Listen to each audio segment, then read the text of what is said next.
Hi! This is my 2 cents sa nabalitaan kong comeback ng 2NE1.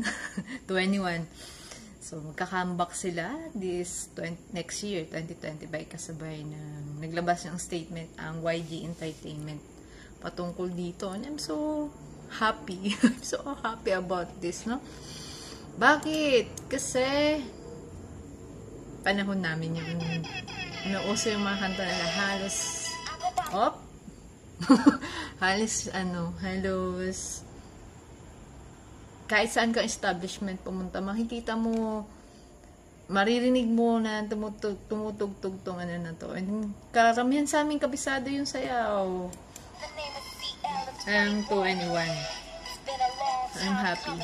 At magbasa tayo ng mga comments na nakita ko dun sa TikTok.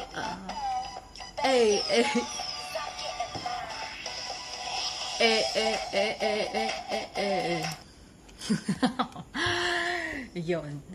Nagtitingin tayo ng mga comment dito na tong-tuwa ako kasi pang tita, unahin daw muna yung mga tita. Yung mga sabi dito, ano.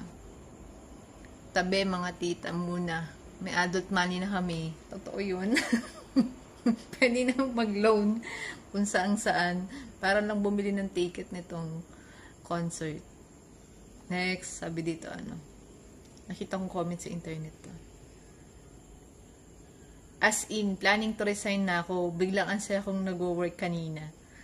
So, na-motivate siyang magtrabaho. Hindi na muna magre-resign to, palagay ko. Makikita mo to sa concert ng 2NE1. Sana talaga mag-concert sila dito sa Pilipinas. And I'm not sure naman kung makakapunta ako doon. Pero masaya. Magiging masaya ako sa mga kaedad ko. In case na mag-concert sila dito. Sabi dito sa isang comment nun. Tawang-tawa pa ako. Handa daw sila makipagdigmaan para lang makabili ng ticket. Sabi, sa mga Gen Z, ibigay nyo na sa amin ito. Respeto na lang sa nakakatanda. Bigay nyo na sa amin yung ticket selling. Totoo. So, nakaka-hype kasi. Ang galing, basta yung stage presence nila nakaka-hype talaga. So, sabi dito sa may nakita ko sa TikTok. Namomotivate sila mag-work dahil nakita nga nila na may comeback. At alam natin na hindi ganun kamura yung ticket niyan. Especially kung magko-concert yan outside the Philippines, like Japan, Singapore, Hong Kong.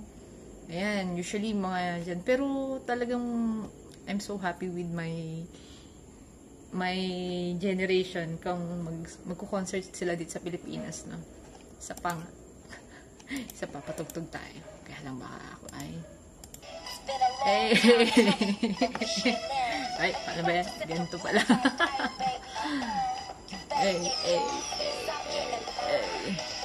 Isa pa, basa pa tayo dito. Kahit tumihitit na ng kating ko, kailangan na magpalit ng likod para lang palag-palag na kung anong mangyayari.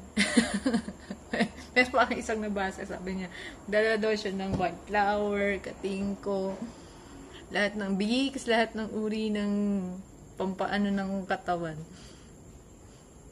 Ayan. Siyempre, pag iniisip ko to, way back, nung mga panahon namin na school ako talaga, nung nag-boom sila eh. Halos lahat nakakarinig nung sayaw. Ayan, nung kanta nila, pati yung isa pa.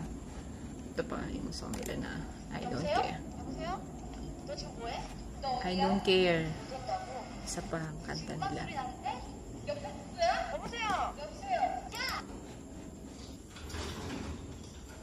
Masaya lang mag-comeback. Ay, masaya lang mag-alala ng mga panahon medyo bato-bata ka pa.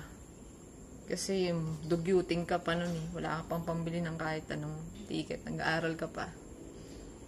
Ngayon, iniisip ko, talagang isusugal yan ng mga kaedad ko, kahenerasyon ko. O kaya yung mga sumunod sa akin na taon. Kasi, masaya mag-alala.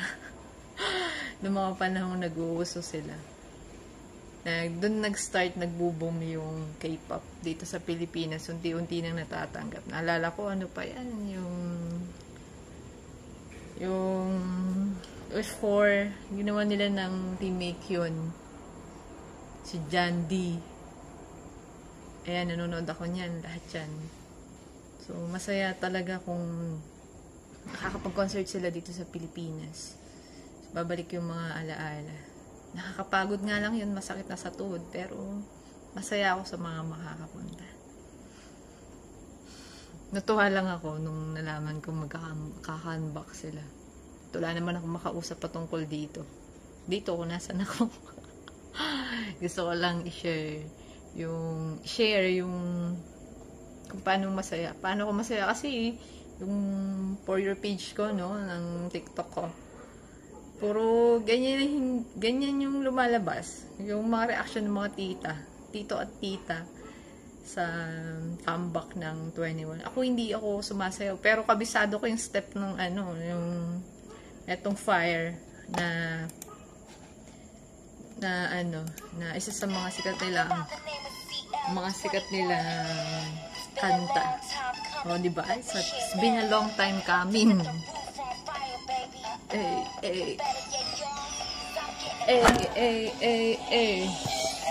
Wala tulot. Likot mo kasi.